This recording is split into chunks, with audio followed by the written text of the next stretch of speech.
শাওয়াল মাসের আমল সম্পর্কে আপনারা জানতে চান। শাওয়াল মাসে কোন আমল করলে 40 বছরের গুনাহ মাফ হয়? শাওয়াল মাসে কোন দোয়াটা পড়লে জান্নাত নিশ্চিত হয়? শাওয়াল মাসে কোন আমল করলে সারা বছর রোজা রাখার সওয়াব হয়? শাওয়াল মাসে কোন আমল করলে রব্বে কারিমকে খুব সহজে খুশি করা যায়? এ সকল আমল আপনারা জানতে চান বরাবর, তাই আমি আপনাদেরকে শাওয়াল মাস সংক্রান্ত কিছু তথ্য জানাবো, কিছু আমল আপনাদের সাথে শেয়ার করব। আশা করি শাওয়াল মাসে এই আমলগুলো করার ফলে আপনারা অনেক বেশি উপকৃত হতে পারবেন, রবের কাছে রবকে খুশি করতে পারবেন। দর্শক, আমাদের মেইন যে টার্গেট সেটা হলো গুনাহ মাফ করানো, নেক কাজ করা, জান্নাত পাওয়া। এটাই মূলত একজন মুমিন মুসলমানের প্রধান অন্যতম টার্গেট। আমাদের বাড়ি বানানো, আমাদের চাকরি পাওয়া, ছেলে মেয়েকে প্রতিষ্ঠিত করা, তাদেরকে বিবাহ শাদী দেওয়া, এগুলো আমাদের মুখ্য বা মূল টার্গেট না।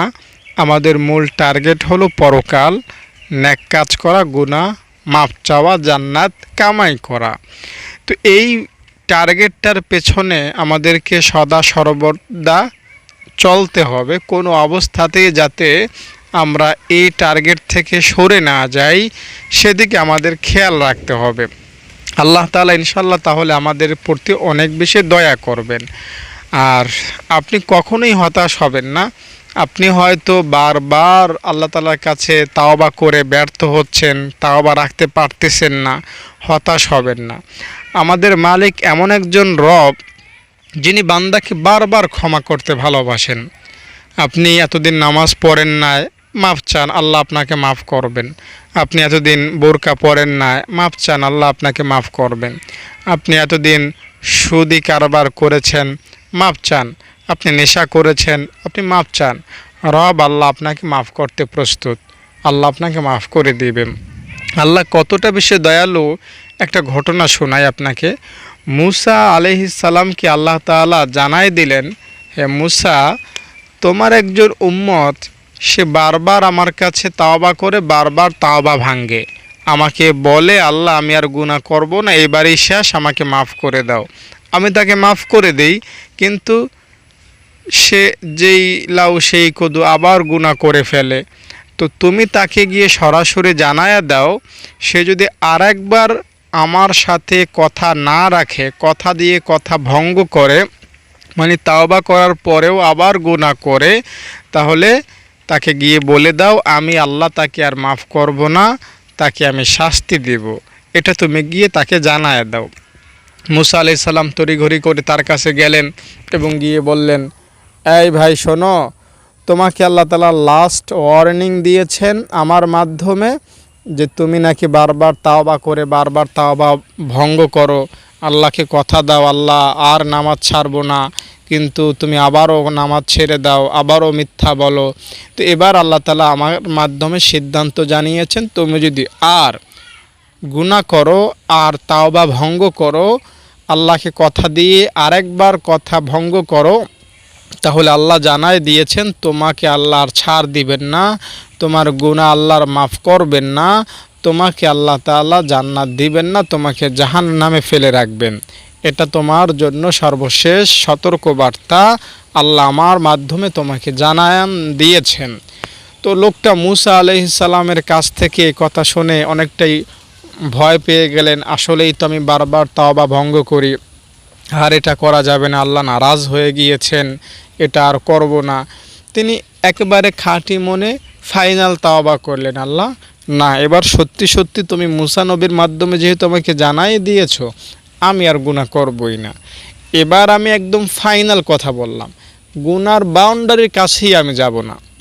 সে ভালোভাবে তাওবা করেছে, এটা তার লাস্ট চান্স। মুসা নবীর মাধ্যমে আল্লাহ তাআলা তাকে জানিয়ে দিয়েছেন, এটাই তার সর্বশেষ সুযোগ, ভালো করে বুঝবেন। এইবার যদি সে তাওবা ভঙ্গ করে তাহলে তাকে জাহান্নামে যেতে হবে, এটা আল্লাহ তাআলা তাকে জানান দিয়েছেন মুসা নবীর মাধ্যমে। তো সে যে তাওবা করলো, এখন তাওবা করার ফলে তার কাছ থেকে কি শয়তান চলে গেছে? হ্যাঁ, শয়তান কি তার থেকে আল্লাহ তাআলা দূরে রেখে দিয়েছেন? তা কিন্তু না, বরং শয়তান তাকে এখন আরও বেশি ধোঁকা দিতে চাইবে, কারণ এটাই তার লাস্ট তাওবা। এই তাওবাটা যদি কোনোভাবে ভাঙ্গানো যায় তাহলেই তো সে জাহান্নামী হয়ে যাবে। তাই শয়তান আরও বেশি ধোঁকা দেওয়ার চেষ্টা করবে, ঠিক না? বাস্তবিকভাবেই তাই হয়েছে। সে কিছুদিন তো ভালোভাবে নামাজ কালাম পড়েছে, সত্য পথে চলেছে, কিন্তু কিছুদিন যাওয়ার পরে সে শয়তানের কাছে ধরা খেয়ে গেল, পরাজিত হয়ে গেল। সে তার তাওবার উপরও অটল থাকতে পারলো না। আল্লাহকে যে বলেছিল, আল্লাহ আমি কথা দিলাম আর গুনাহ করব না, আল্লাহ তাআলার কাছে তার এই অঙ্গীকারটা সে রাখতে পারলো না। সে অঙ্গীকার ভঙ্গ করলো, তাওবা ভঙ্গ করলো, আবার গুনাহ করলো। তে আল্লাহ তাআলা মুসা নবীকে জানাই দিলেন, যাও মুসা, তুমি এবার গিয়ে আমার ওই বান্দাকে বলে দাও আমি আল্লাহ তার উপর রাগ করেছি। আমি আল্লাহ তার উপর রাগ করেছি, কারণ সে বারবার তাওবা ভঙ্গ করেছে। সর্বশেষ তোমার মাধ্যমে আমি তাকে সতর্ক করেছি, তাও সে মানেনি, আবারও সে গুনাহ করেছে। তাই এবার তাকে গিয়ে বলে দাও, ফাইনাল সতর্কবার্তা, আমি আল্লাহ তাকে আর মাফ করব না, আমি আল্লাহ তাকে আর ক্ষমা করব না, তার তাওবা আর আমি গ্রহণ করব না, আমি তাকে জাহান্নামী দিব, আমি তাকে জান্নাত দিব না। এই কথা আল্লাহ তাআলার কাছ থেকে শুনে মুসা নবী তার কাছে, তার বাড়িতে গেলেন এবং তাকে এভাবে বলে দিলেন যে তোমার আর তাওবা করে কাজ নাই, তোমাকে আল্লাহ আর মাফ করবেন না। এটা জানায় দিয়েছেন মুসা আলাইহিস সালাম আল্লাহ তাআলার নবী ওই লোকটাকে। তো এই কথাটা শুনে সে অনেকটাই ঘাবড়ে গেল। সে মুসা নবী যাওয়ার পরে আল্লাহ তাআলাকে এবার বলতে শুরু করলো, আল্লাহ আচ্ছা আমি তো ভুল করেছি, আমি তো শয়তানের কারণেই ভুল করেছি, তো আমার গুনাহ তোমার কাছে এতই বড় হয়ে গেল যে তুমি আমাকে মাফ করতে পারবা না। আচ্ছা আল্লাহ, তোমার যেই মাগফিরাতের খাজানা, সেই খাজানার মধ্যে কি কমতি হয়ে গেল? আল্লাহ সে দয়ার সুরে, মায়ার সুরে আল্লাহকে বলতেছেন, আল্লাহ তুমি যে বিশাল রহমতের মালিক, তোমার এই দয়ার সাগরের মধ্যে কি ভাটা নেমে গেল যে তুমি তোমার একটা বান্দাকে দুনিয়াতেই জানায় দিয়েছ তোকে আর মাফ করব না? আল্লাহ আমার গুনাহ এতই বড় যে তোমার মাগফিরাতের দরিয়াকে ডুবিয়ে দিল। আল্লাহ আমি এত বড়ই অন্যায় করেছি। আচ্ছা আল্লাহ, যদি তাই হয় আমার আফসোস নাই, আমার গুনাহ যদি তোমার রহমত, তোমার মাগফিরাতের চাইতো বড় হয়ে যায়, আমি আর ক্ষমাই চাচ্ছি না, আমাকে তোমাকে মাফ করতে হবে না। তবে আল্লাহ একটা অনুরোধ, দুনিয়ায় যত মানুষ আছে, দুনিয়ায় যত পাপী আছে, যত বেনামাজি আছে, যত মিথ্যুক, যত জেনাকার, যত সুদখোর, যত পাপী আছে, সকল পাপীদের পাপ আমাকে দিয়ে দাও। আমি চাই যেহেতু আমি জাহান্নামে যাবই, তাই গোটা দুনিয়ার সব মানুষের পাপ আমাকে দিয়ে দেওয়া হোক, আমি একাই জাহান্নামের শাস্তি ভোগ করি, আর সব মানুষ তোমার জান্নাতে চলে যাক। এভাবে সে আল্লাহকে বলতে লাগলো। আল্লাহ তাআলার কুদরতি অন্তরটা ঠান্ডা হয়ে গেল। আল্লাহ তাআলা মুসা নবীকে আবার তার দরবারে পাঠাই দিলেন, যারে মুসা, আমার কাছে আমার বান্দা এভাবে কাকুতি মিনতি করেছে, এভাবে সে ক্ষমা চাচ্ছে যে আমি তাকে আর ক্ষমা না করে পারছি না। যা, আমি তাকে তো ক্ষমা করলাম, আমি তাকে দুনিয়াতে সার্টিফিকেট দিয়ে দিচ্ছি তোমার মাধ্যমে। মুসা তুমি যাও, তাকে গিয়ে আমার তরফ থেকে সালাম জানাও, আমার তরফ থেকে মাগফিরাতের ঘোষণা শুনিয়ে দাও, বলে দাও আমি আমার এই বান্দাকে ক্ষমা করে দিয়েছি। এটাও জানিয়ে দাও আমার এই বান্দা যদি আসমান বরাবর গুনাহ করে ফেলে, তবু আমি আমার এই বান্দাকে ক্ষমা করতেই থাকবো, মাফ করতেই থাকবো। ইনি হচ্ছেন আমাদের মালিক, ইনি হচ্ছেন আমাদের প্রভু। আল্লাহর কসম, এভাবে এই নিয়মটা যদি ফলো করে এই শাওয়াল মাসে একটু কান্নাকাটি করতে পারেন, রোনাজারি করতে পারেন, ওই মালিক এখনও আছেন, আপনাকে এখনও মাফ করবেন। আল্লাহ তাআলা এখনও আপনাকে মাফ করবেন, এখনও আপনাকে মাফ করবেন। আপনি কয়টা গুনাহ করেছেন? কোরআনে কি বলা আছে জানেন? কোরআনে বলা আছে, যারা আল্লাহ তাআলাকে বলেছিল উজায়ের হলো আল্লাহর ছেলে, যারা বলেছিল ঈসা আলাইহিস সালাম হলো আল্লাহ তাআলার পুত্র। যারা বলেছিল আল্লাহ তাআলা স্বর্ণের তৈরি, রূপার তৈরি, যারা বলেছিল আল্লাহ তাআলার সাথে আরও প্রভু আছে, ভাগীদার আছে, এভাবে যারা আল্লাহ তাআলার সাথে খারাপ কথা বলতেছিল, যে কথাগুলো আল্লাহ তাআলা সবচাইতে বেশি অপছন্দ করেন। আপনি যদি মনে করেন যে ঈসা আলাইহিস সালাম হলেন আল্লাহর ছেলে, এই ধারণাটা করলে যে গুনাহ হবে, আপনার তামাম জিন্দেগিতে সারা জীবন নামাজ না পড়লেও সেই গুনাহ হবে না। এত বড় গুনাহ হলো এই ধরনের গুনাহ। তো আল্লাহ বলতেছেন যে এই সমস্ত গুনাহ যারা করেছ, আমি আল্লাহ এখনও আছি, আমার কাছে মাপ চাও। এ জাতীয় বড় বড় গুনাহ থেকেও তোমাকে আমি মাফ করে দেব, মাফ করে দেব।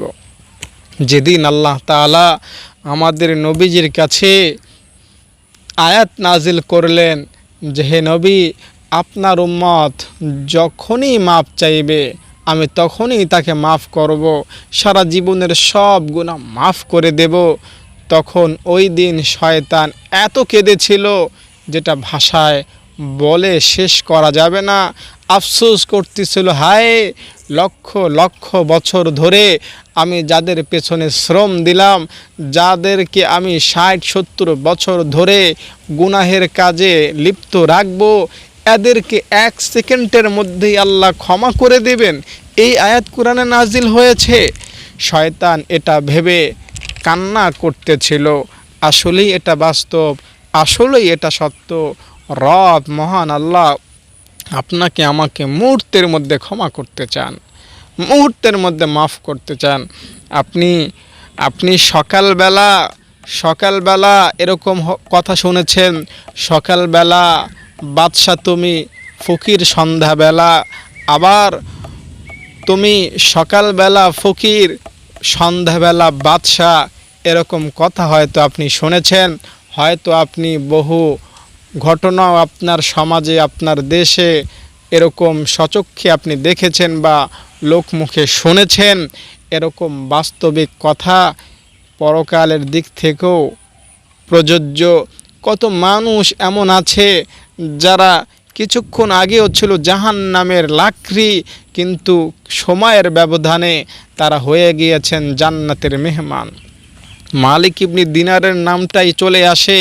তিনি তো একদম পাক্কা একটা নাফরমান ছিলেন, আল্লাহ তাআলার অবাধ্য বান্দা ছিলেন, কিন্তু এক রাতের মধ্যে তিনি এত বড় ওলি হলেন যে গোটা দুনিয়ার মানুষ তার নাম জানে।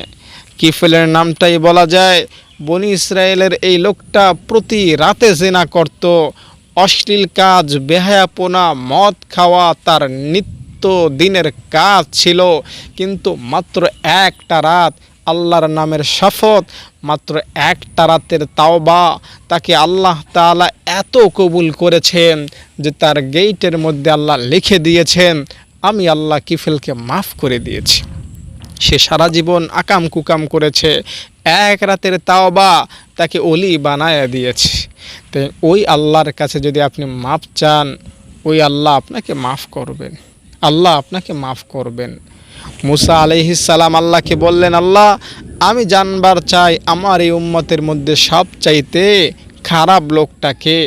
আল্লাহ তাআলা বললেন, মুসা অপেক্ষা করো। কিছুক্ষণ পর একটা লোক তার ছেলেকে নিয়ে রওনা হলো মুসা নবীর সামনে দিয়ে। মুসা নবী বুঝতে পারলেন এই লোকটাই সবচেয়ে খারাপ। মুসা নবী বললেন, আল্লাহ খারাপ লোকটা দেখেছি, এবার আমি দেখতে চাই সবচেয়ে ভালো লোকটাকে। মুসা নবী বললেন, আল্লাহ তাআলা বললেন, মুসা অপেক্ষায় থাকো, আমি তোমাকে দেখাচ্ছি। মুসা নবীকে আল্লাহ তাআলা দেখানোর জন্য ওই লোকটাকে আবার ফিরিয়ে আনলেন। কিছুক্ষণ পরে যখন আবার ফিরে আসলো, দেখলেন যে ওই লোকটায় যে লোকটা আগে গিয়েছিল। মুসা নবী বললেন, আল্লাহ এই লোকটা না খারাপ ছিল, এখন তাকে তুমি আমার কাছে ভালো হিসাবে নিয়ে আসলা, এটা কিভাবে হতে পারে? যে লোকটা আমার উম্মতের মধ্যে সবচাইতে নিকৃষ্ট ছিল, ওই লোকটাই সময়ের ব্যবধানে একই দিনের মধ্যে আমার উম্মতের মধ্যে সবচাইতে পীর, সবচাইতে ওলি, সবচাইতে বুজুর্গ, সবচাইতে সৎ মানুষ কিভাবে হয়ে উঠল? মুসা আলাইহিস সালামকে আল্লাহ জানায় দিলেন। মুসা সে যখন তার ছেলেকে নিয়ে সামনে অগ্রসর হলো, ছেলে বাবাকে জিজ্ঞেস করলো, বাবা আচ্ছা, আচ্ছা, এই যে বিশাল বন জঙ্গল, এই বিশাল বাগান বন জঙ্গলের চাইতে বড় কিছু আছে? বাবা বললেন, হ্যাঁ, ওই যে দূরের পাহাড় দেখা যায়, ওই পাহাড় এই বন জঙ্গলের চাইতেও বড়, ভারী। সন্তান বলল, বাবা, ওই পাহাড়ের চাইতেও বড় কিছু আছে? বাবা বললেন, হ্যাঁ, ওই পাহাড়ের চাইতেও বড় হলো ওই দূরের আসমান। আস্তাগফিরুল্লাহ, আস্তাগফিরুল্লাহ, লা ইলাহা ইল্লাল্লাহ। মেঘে ডাকতেছে, এজন্য লা ইলাহা ইল্লাল্লাহ পড়তেছি, আস্তাগফিরুল্লাহ পড়তেছি। কোনো বিপদের সম্মুখীন যখন হবেন, বলবেন লা ইলাহা ইল্লা আনতা সুবহানাকা ইন্নী কুনতু মিনাজ জালিমিন। আস্তাগফিরুল্লাহ, লা ইলাহা ইল্লাল্লাহ। বলা তো যায় না কখন কার মৃত্যু চলে আসে, তো এগুলো যদি আপনি সামনে রাখেন, তো ওই সময় আপনার মৃত্যু হয়ে গেলে আপনি জান্নাতে ইজিলি প্রবেশ করতে পারবেন। তাই সময়ের ব্যবধানে মাঝে মধ্যে আপনি এগুলো বেশি বেশি পড়বেন, তাহলে যখনই মরণ হবে তখনই জান্নাত রেডি থাকবে। ঠিক আছে, এই যে আমি পড়ে নিলাম, এখন আল্লাহ তাআলার রহমতে আশা করা যায় আমি যদি এখন মরি, যেহেতু আমি আর সামনে এখন গুনাহ করব না, এই কিছুক্ষণের মধ্যে যদি মরি, তাহলে আল্লাহ তাআলার রহমতের দ্বারা আশা করা যায় আল্লাহ আমাকে জাহান্নামে ফেলবেন না ইনশাআল্লাহ। তো এই জন্য এই আমলগুলো মাঝে মধ্যে করবেন। তো মুসা আলাইহিস সালাম আল্লাহ তাআলার কাছে জানতে চাইলেন, আল্লাহ তাআলা বললেন মুসা, এভাবে সে বলতে লাগলো ছেলেকে। ছেলে বললেন, বাবা, ওই আসমান ওই পাহাড়ের চাইতেও বড়? আচ্ছা, ওই আসমানের চাইতে কি বড় কিছু আছে? বাবা বললেন, হ্যাঁ, ওই আসমানের চাইতেও বড় হলো আমার গুনাহ, আমি যত গুনাহ করেছি তা ওই আসমানের চাইতেও বড়। এবার সন্তান বলল, বাবা, তোমার গুনাহের চাইতে বড় কিছু আছে? বাবা বললেন, হ্যাঁ, আমার গুনাহের চাইতেও বড় হলো, না সরি, সন্তান যখন বলল তোমার গুনাহের চাইতে বড় কিছু নাই, বাবা বললেন, হ্যাঁ, আমার গুনাহের চাইতেও বড় হলো আল্লাহ তাআলার মাগফিরাতের দরিয়া। সন্তান, আমি যত বড়ই গুনাহগার হই না কেন, আল্লাহ তাআলার মাগফিরাতের দরিয়া আমার গুনাহের চাইতে অনেক গুণ বড়। মুসা যখন সে তার সন্তানকে এভাবে বলতেছিল, আমি তাকে ক্ষমা না করে পারি নাই, আমি তাকে মাফ না করে পারি নাই, এজন্যই সে কিছুক্ষণ আগে সবচেয়ে খারাপ ছিল, সময়ের ব্যবধানে একদিনের মধ্যেই, কিছু সময়ের মধ্যেই সে সবচেয়ে ভালো হিসাবে আল্লাহ তাআলার কাছে রূপান্তর হয়ে গেল। তাই কে কখন আল্লাহ তাআলার কাছে প্রিয় হবে সেটা আল্লাহ তাআলাই ভালো জানেন। আমরা আল্লাহ তাআলার কাছে মাপ চাইব, বাকি কথা আমি ঘরের মধ্যে গিয়ে বলছি। আচ্ছা, আমি আমার কথাগুলো সারসংক্ষেপ আপনাদের সাথে এখন শেয়ার করতে চাই। শাওয়াল মাস অতি ফজিলতপূর্ণ মাস। এই মাসে আমাদেরকে 6টা রোজা রাখতে হবে, তাহলে সারা বছর রোজা রাখার সওয়াব পাওয়া যাবে। এই মাসে আমাদেরকে একটা দোয়া বেশি বেশি পড়তে হবে ক্ষমা পাওয়ার জন্য, আর সেটা হলো আস্তাগফিরুল্লাহ। কমপক্ষে প্রতিদিন 70 বার পড়তে হবে। আশা করা যায় জিন্দেগির ছোট বড় সব গুনাহ এই দোয়াটা পড়ার উসিলায় মাফ হয়ে যাবে। এছাড়া একটা স্পেশাল দোয়া আপনাদের সাথে আমি শেয়ার করতে চাই। এই দোয়াটা আপনারা শাওয়াল মাসে প্রত্যেকটা মোনাজাতে একবার হলেও পড়ার চেষ্টা করবেন। আল্লাহুম্মা গফিরলি ওয়ারহামনি। ইনশাল্লাহ এতে করে আল্লাহ তাআলা আপনাকে ক্ষমা করবেন এবং আপনাকে দয়া করবেন। আপনাকে দয়া করে আল্লাহ তাআলা আপনার সকল গুনাহ মাফ করবেন। আপনার ছোট গুনাহ, বড় গুনাহ, কবিরা গুনাহ, জিনার গুনাহ, নামাজ না পড়ার গুনাহ, সুদ খাওয়ার গুনাহ, বেপরদায় চলার গুনাহ, যাবতীয় সব গুনাহ ইনশাআল্লাহ তাওবার নিয়তে এই দোয়াটা পড়তে পারলে আল্লাহ তাআলা মাফ করে দেবেন। তাই এই দোয়াটা মোনাজাতে, নামাজের সেজদায়, কিংবা উঠতে চলতে ফিরতে, হাটে বাজারে, গ্রামে শহরে, দেশে বিদেশে, যেথায় যে অবস্থায় থাকেন বেশি বেশি এই শাওয়াল মাস জুড়ে পড়তে থাকুন। ইনশাল্লাহ রব খুশি হবেন, রব আপনার প্রতি দয়া করবেন, আপনাকে ক্ষমা করবেন। দর্শক, এই দোয়াটা খুবই পাওয়ারফুল একটা দোয়া ক্ষমা পাওয়ার জন্য এবং আল্লাহ তাআলাকে খুশি করা, আল্লাহ তাআলার দরবার থেকে রহমত ও দয়া পাওয়ার জন্য। তাই বিশ্বাস নিয়ে, ভক্তি নিয়ে, শ্রদ্ধা নিয়ে, ভালোবাসা নিয়ে এই দোয়াটা বেশি বেশি পড়ুন। মনে রাখবেন, যদি বিশ্বাস না থাকে আল্লাহ তাআলা আপনাকে ক্ষমা করবেন, এই ধারণা, এই বিশ্বাস, এই দৃঢ়তা যদি আপনার অন্তরে না থাকে, তাহলে কিন্তু আপনি ক্ষমা নাও পেতে পারেন। তাই এটা মনে রাখবেন, আপনার গুনাহ যত বড়ই হোক, আল্লাহর রহমত, আল্লাহ তাআলার মাগফিরাত তার চাইতেও কোটি গুণ বড়। তাই সবসময় বিশ্বাস রাখবেন, আস্থা রাখবেন আল্লাহর উপর। ইনশাআল্লাহ আল্লাহ তাআলা আপনাকে তাহলে খুব সহজে মাফ করবেন। আর মাপ পাওয়া খুব সহজ বিষয়। কেউ ঘাবড়াবেন না, ভয় পাবেন না। যত বড়ই গুনাহগার হন না কেন, আল্লাহ আপনাকে মাফ করবেন খুব শীঘ্রই ইনশাআল্লাহ, আপনি যদি বেশি বেশি আমল করতে পারেন, এই দোয়াটা বেশি বেশি পড়তে পারেন। দর্শক, বৃষ্টি হওয়ার কারণে আমি অডিওভাবে কথাগুলো রেকর্ড করে আপনাদের সাথে শেয়ার করলাম। আশা করি আপনারা আমার কথাগুলো বুঝতে পেরেছেন। আর আপনারা যারা আমার মাদ্রাসার ছাত্রীদের জন্য খাবারের ব্যবস্থা করাতে চান, এতিম অসহায় ছাত্রীদের জন্য দান করতে চান, তারা অবশ্যই আমার সাথে যোগাযোগ করবেন। সবাই ভালো থাকেন, নিরাপদে থাকেন। আসসালামু আলাইকুম।